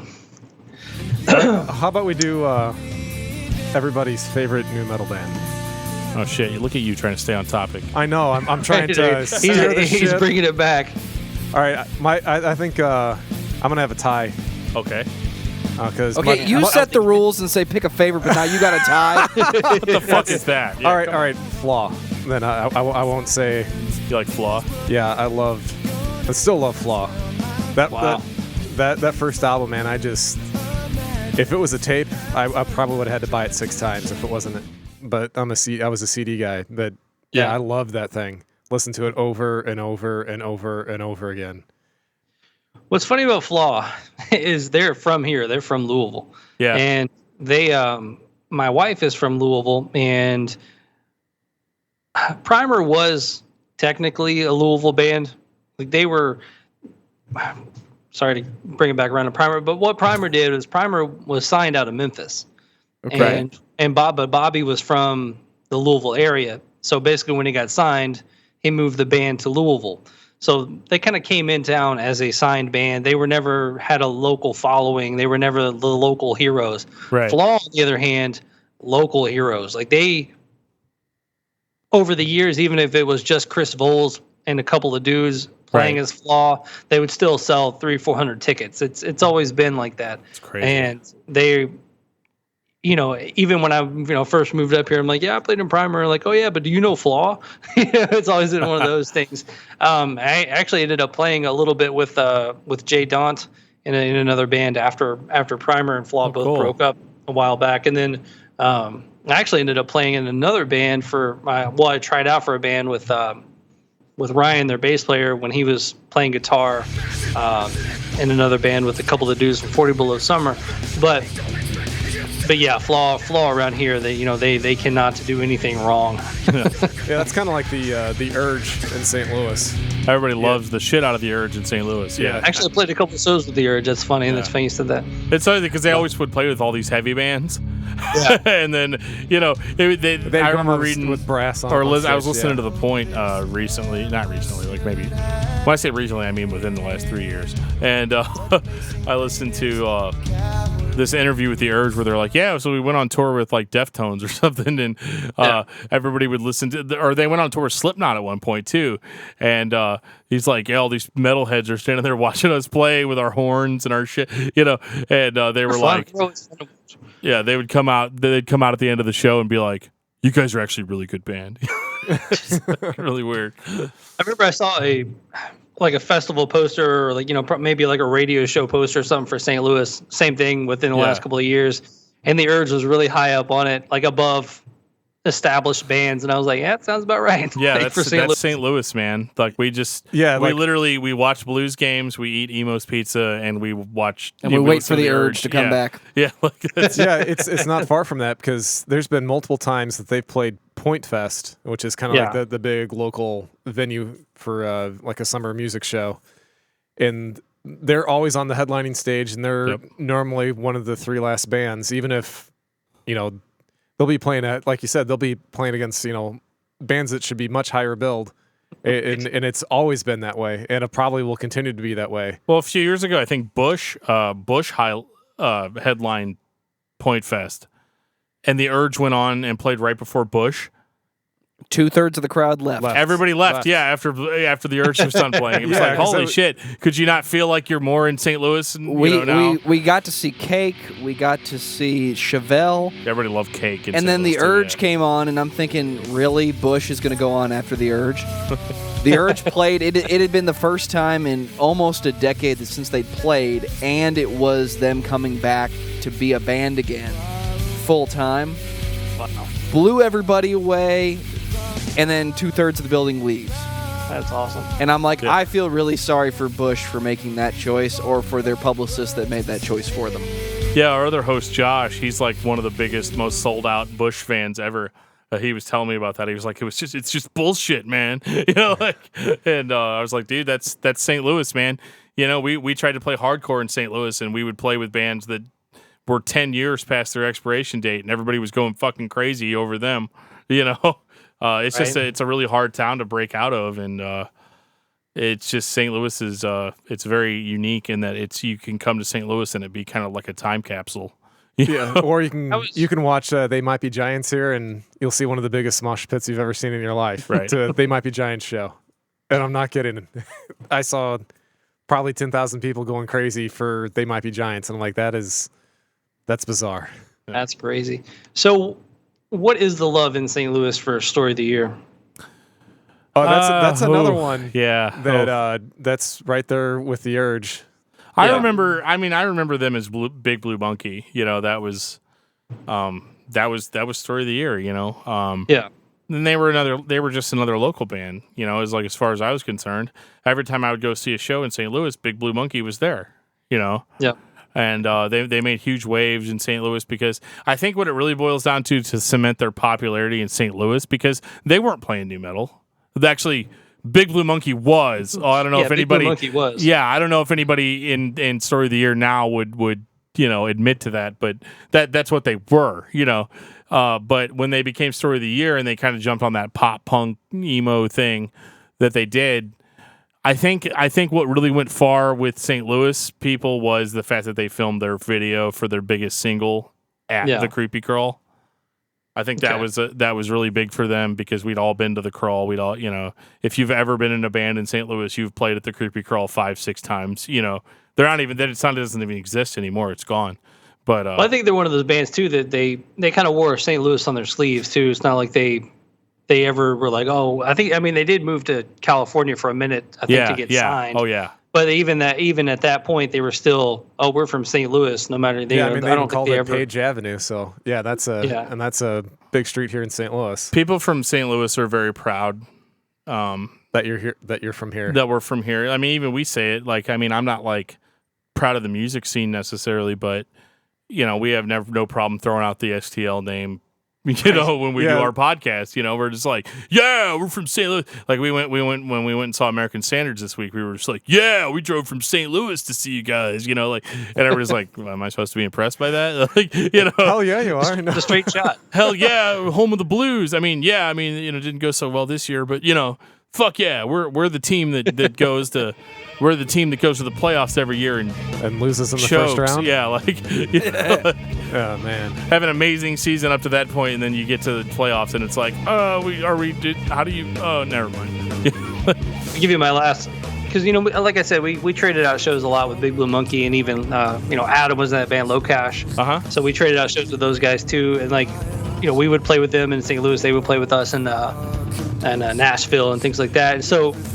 It's funny. I think Finch, in their first big album, thanked Big Blue Monkey, and we were at our band rehearsal, and we're like, "Fuck it, man! They made it. It's over." That was making it at that point. They got thanked in a Finch album, sure, as Big Blue Monkey, and then they, obviously, Until the Day I Die or whatever came out, and the rest is history. But it was still so funny. The level of making it that we thought that they'd they're on their way. They did it. Sure. Just for getting a thank you and a record. Yeah, and the spinoff, I guess, is still doing pretty good here too in St. Louis. Greek Fire. Yeah. Saw those guys not too long ago, or probably not too long ago, as in the last 5 years. But yeah, right. It's good to know somebody else has my timeline. Right. That's the thing. It's like that just happened a couple of years ago, right? And it would have been 12 years ago or something. Right. Yeah. So Dan, what's your favorite new metal band? Oh shit. man. Okay, so back to the STL thing. Okay. We had a... Hang on, let me get it pulled up. We had kind of what I would call STL's best kept secret as far as nu metal goes. It's not Shattermask. It's a band called The Fifth Element. Okay. And they were, I guess if you had to compare them to anything, I guess they were kind of like a more melodic version of Slipknot. They didn't rap or anything. I had a CD release like sampler that had 2 Fifth Element songs on it. One was called like Pill Whore, and the other one was called Recreational War Games. And they screamed in such a way like that I would consider to be kind of the St. Louis sound as far as like screaming vocalists go. And Joe, once the podcast launches, if you listen to it, I don't know if you can hear the music he's playing now or not, but he's playing Fifth Element through our headphones. And basically, they only put one album out as far as I know, and I'd seen them a couple times in St. Louis, and they were a band that I thought was going to be huge, but they're probably my favorite nu metal band in the sense that I got to see them. They were local to us, and the screaming was so intense that if you listen to the screaming on the Fifth Element album, which I don't think it's on Spotify, so good luck finding that. I think a guy has all the stuff uploaded on YouTube.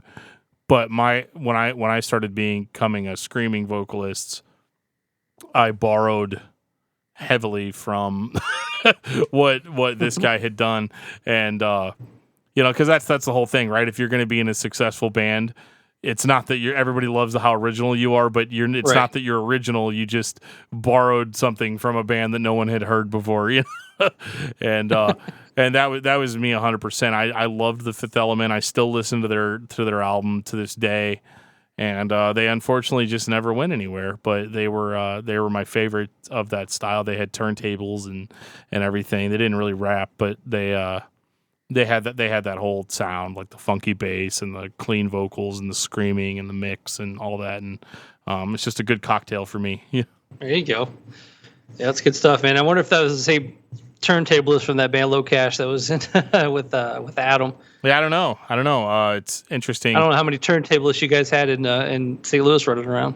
Probably for a while there. I think it was like everybody had a turntable at their house somewhere. Yeah, there's actually a pretty big hip hop community here. So yep, so there's a lot of turntablists in the area. I think I played a band on the podcast a while back called the Discrepancies. I believe they're from St. Louis. Okay, yeah, they actually they're actually pretty good. Not too bad. Seemed kind of very nu metal-ish. Yeah, oh yeah. But, even if it came out in 2016, it's going to sound like nu metal if it's from St. Louis. Yeah, because there's another one that's pretty popular in St. Louis area, Derailed. Yeah, and they're got some nu metal influences in their music. Actually, I knew the bassist before he kind of dropped out and started doing his own thing. Right. Joe, what's your favorite? What do you got, buddy? I get to cheat and say the Third Strike is my favorite nu metal band. Third Strike, that's a reference. Yeah. Because one album, one and done, baby. One and done. They throw everything in. It's rock, it's hip hop, it's a little bit of metal, it's got the scream, it's got the yell, it's got the groove. I could, It's got the cover of Paranoid by Black Sabbath on it. Well, yeah, most people have never heard that, and they should if they haven't heard it. I mean, I could cheat and say Stained because, Stained is Stained, but I like Third Strike. That's my number one. All right. Josh, cool. You're our guy. You're our golden calf. So what do you got, man? Man, if my favorite nu metal band of all time is, it's very easy to say, but it's got to be Limp Bizkit. You can't go wrong with Limp Bizkit. Okay. I mean, that's always been my guilty pleasure, no matter what period of, no matter how heavy I was into Lamb of God, I was still like, man, Nookie is actually a pretty good song. That's cool. But yeah, man, like I said, I got to play with them in like '97. I got to go see them a ton. I've probably seen them 10, 12 times over the years. Every time I've seen them, amazing live band. They yes, I understand that they were goofy and cliche and it was a silly gimmick and all that stuff. It's a time period. Yeah, I was gonna say it worked. Yeah, no, it worked. It worked very well. Yeah, no kidding. I mean, they're still they played here at a festival a couple of years ago with, like Five Finger Death Punch and Korn and all those bands, and they still were like high up on the bill, and they were probably, people are still talking about how they stole the show, and so they still can bring it live, and great band, good mix too, with Sam and Wes and John Otto and DJ Lethal, who's not in there anymore, but that's still, that mix of guys put out a pretty cool product, and it wasn't. It wasn't anything that really happened before it, and not necessarily something that's happened since. Just with Sam's bass lines and Wes's guitar noodling, and John's kind of a jazzier drummer than most, and Fred's Fred, so you can't really go wrong with that. Talk about cliches. I mean, they really kind of invented the cliche. Right? Yeah, for sure. I mean, it was weird with Limp Bizkit too, because like everybody's going to talk shit about Limp Bizkit now, and myself included. I'm one of the main offenders. However, I remember not getting dates with girls in high school because they like guys that dressed like Fred Durst, and not guys like dressed like me. Like they're like, dude, you like 80s metal, you think that's cool. You need to start listening to good shit like Limp Bizkit, and And I remember being like, well, fuck that band. So maybe there's like a personal thing there, right? But I get it though. Like my favorite band of all time is Zao, and I talked to their lead singer at Cornerstone one year, and I remember there's just something about when you've met the band, that makes it so much more real, I guess, and adds a legitimacy to it. I mean, it's most people that talk shit about Limp Bizkit have never met Fred Durst. And I kind of get the impression from these, the kind of guy that I could probably sit down and talk to for a long time. It's not weird, and and I think that's the problem with metal in general, is that people talk a lot of shit, but they're talking about people that they're never going to interact with. Well, that's the thing with doing my style of podcast.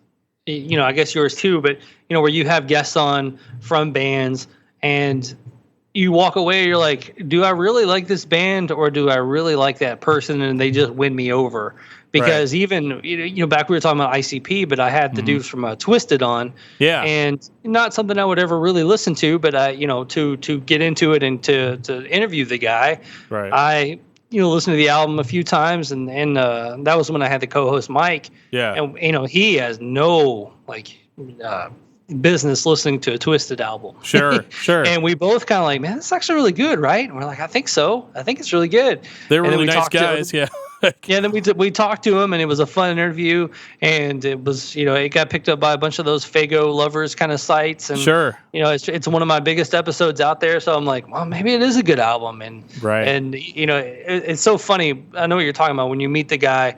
Do I really like this band or do I just like the guy? And I think that's it's a fine line, especially doing what we do with the podcast. Right. Yeah. I mean, it's been unreal for us. We had a podcast last week that we did with somebody that I was really a big fan of. He wasn't even a music guy, at least as far as I knew. We found out differently when we did the podcast with him, but it was the angry video game nerd James Rolfe, and we were super. He's like the guy that started the whole YouTube thing where people would review video games and stuff. And I was watching one of his videos, and I saw he liked Black Sabbath. I was like, well, we'll talk about Black Sabbath for an hour. Oh yeah, I listened to that episode. Yeah, and we were so blown away by how much more professional he was than we were, and we were.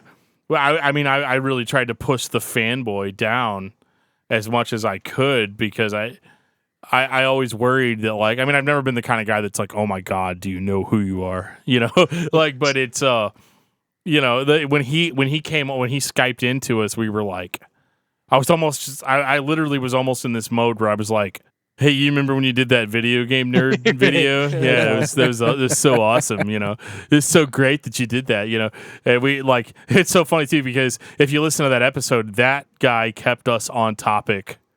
Oh yeah, he did. like it is literally the most on topic episode we've ever done, because we're kind of like, we're not famous at all, but the people that like us, that's what the thing that they like about us the most is we never really end up talking about what we wanted to talk about. But Joe does such a good job of mixing it to where it sounds like that, that it works out. But we will reveal my secrets. Yeah, I mean, even when we were talking to Travis, it was weird because like we knew Travis from before, but when we were just a band, starry-eyed band wanting to record an album with him, like you guys were like huge Crutch fans, and I was like, I texted him, I'm like, man, these dudes love you. Like, I did, dude. I did. Well, it's funny too. So funny story. I didn't bring it up on his episode because hopefully he doesn't remember. But when we were at his house, we were doing we were recording, and I was like, I've never seen a real live version of your guys' album Hope Prevails before. I've never seen the physical copy of it. And he's like, well, what do you mean? He's like, you just listen to the MySpace stuff? And I was like, no, a guy that I knew sent me the tracks via email, and I burned them to a CD. And he was like, "You ripped off my band," and we were like, "Oh, shit, no, yeah, not me. totally not, yeah." Like we didn't. I mean, I bought it later. I did buy it later, but yeah, it was one of those like, way oh god, later. Yeah, I was like, oh god, we just pissed this guy off, and we're at his house now, and it's really weird. And then I was like, oh shit, I hope he doesn't remember that. Like whenever, because I had heard As the Story Grows first, and then I heard him pimping your podcast, and I was like, yeah, dude, I want to hear all this shit, like. And so I think before we recorded any of our voices to audio, I had probably listened to everything As the Story Grows. I think I'd gotten halfway through your episodes because you got like what 800 episodes? No, it's like 103 now. 103, but I mean, there's also like bonus episodes and stuff in there too. So. Yeah, so you guys should all go on and get on his Patreon and get all the extra shit. Patreon's a big deal, man. Guys like Travis and Josh here, they need that shit. Like it helps pay for so much stuff. Throw us in there too. Yeah, okay, yeah, we have a Patreon too, but yeah, like it's one of those things that you listen to these podcasts and you enjoy literally at this point hundreds of hours of audio. It's cool, it's cool to get that kind of support, and even sending an email saying dude, I like what you guys do. That's how, I mean, honestly, that's how we typically get people to agree to be on our podcast. Is we're like, look, we're not bullshitting here. We're huge fans, like, yeah. And it was cool it's actually funny. That was the first email I've gotten through the new website. And I was like, okay. Oh, that's cool. Like, I was like, man, where's the email address? How do I contact this guy? And then I was like, yeah, fuck it. I'll just do the website thing. No, I mean, it came to me and I thought it was cool. I got it. And I was like, wow, it's a huge honor for someone to, ask me to come on and do some stuff. Yeah. It's always fun. It's fun to reach out and, and meet everybody and things like that. So yeah, so I listened to the Deftones cover. Yeah, and what do you think about that? I like it. Let's talk about that, Dan. Go right ahead. Let's talk about Pantera. Pantera. So anybody that doesn't know at this point, I mean, I would assume anybody that's listening to this pretty much is a fan of your show anyway. But Pantera is a collaboration between Josh here, Brandon Kellum of American Standards, Travis Turner, and Eric Hall. And so yeah, Brandon actually announced that they did that on our show, which was crazy. And then we listened to it. It was Elite by Deftones, and I remember I was like, holy shit, yeah, like, because I remember I was thinking, like, what Deftones song are they gonna do that's gonna work with Brandon's style of singing, and it turned out cool, and I can't wait to hear more from it. Brandon has been bugging me, not bugging me. I've been totally into it. He's like, dude, we should do like a dual vocal thing, get another podcast on. And I was like, I don't know, man. Do you want like a 17-member podcast band? Yes. that's gonna get pretty muddled after a while. I think you've got the vocal side of it under control. He's like, no, it'll be cool. You do it. We'll do like trade-offs and stuff. And I was like, we'll see. It's funny with Brandon and American Standards. It's because somehow he got on Trav's podcast, then they got onto Shoot the Shred podcast, and then and then basically got onto my podcast, and then we all sat back and like, how did that happen? Because not that they weren't a known band or whatever, and a lot of times the people reach out to me like, hey, we got this new album coming out, we would like to be on the show, we're big fans of your show. Right. I'm a sucker for people saying that they're fans of my show and want to come on. Like, I'm like, okay. I might have been coached on that, beforehand. What's that? I said I might have been coached on that beforehand. So. Yeah, it's like it's just funny, not many bands reach out to me, which I think is kind of funny. Yeah. But because if I was in a band, I would be, basically doing what American Standards did. So I was like, wow, this band's actually really trying hard. And so I had them on. And then basically I talked to Trav, and he's like, yeah, they just reached out to me, and I kind of felt compelled to do it. So we knew nothing of this band before they all came on they were on all of our respective podcasts. And I always thought it was kind of funny that they somehow weaseled their way onto all of our shows.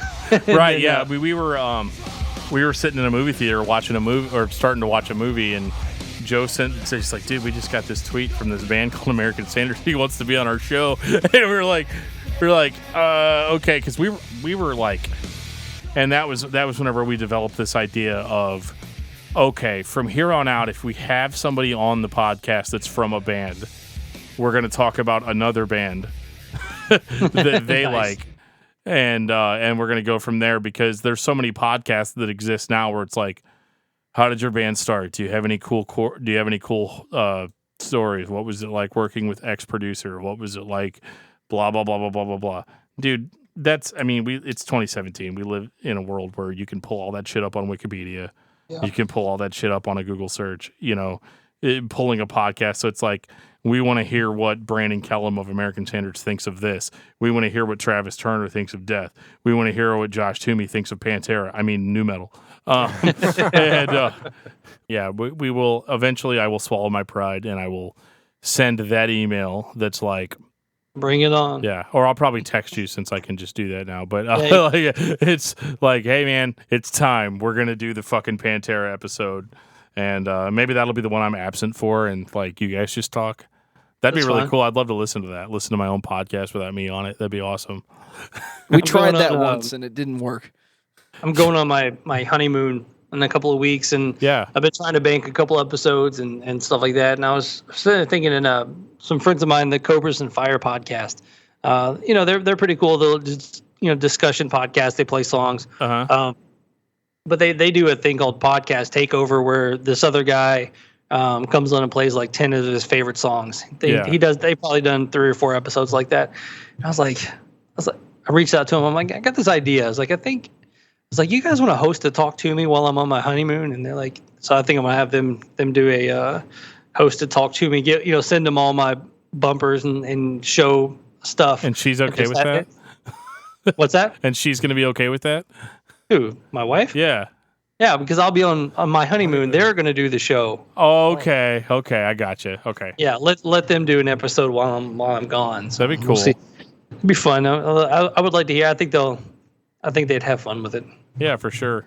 We'll definitely be pimping the hell out of it. We'll definitely throw links to your stuff on there.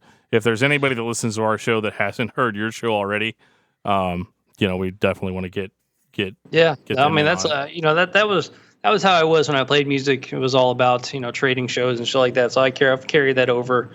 I understand the game, and it's kind of funny. We're talking about downloads, and we'll get off this after. I could talk forever about the actual inner workings of podcasting. Sure. Which, actually, listening to you guys, I mean, you guys were forefathers of podcasting back in the day. So that's crazy. Okay, yeah, all right. Whatever. Please don't go listen to those podcasts. Do it. No, I might. Do it.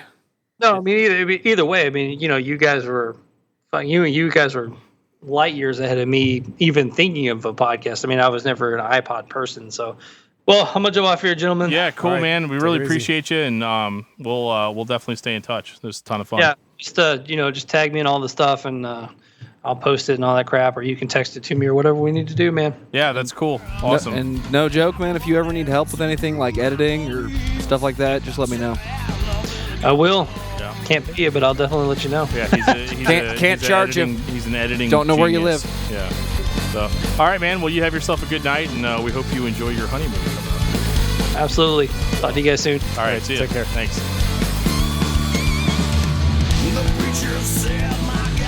Hey, Dan.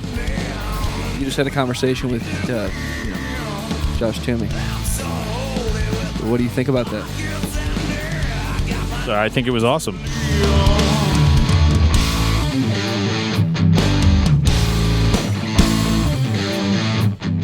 This has been episode 15 of Discography Discussion. Thank you for listening. You can like us on Facebook or follow us on Twitter at Discuss Metal. Subscribe to our podcast everywhere you listen to podcasts, including Google Play, iTunes, and Stitcher. Visit DiscussMetal.com for all things discography discussion, and please send questions and comments to danandjoeshow@gmail.com.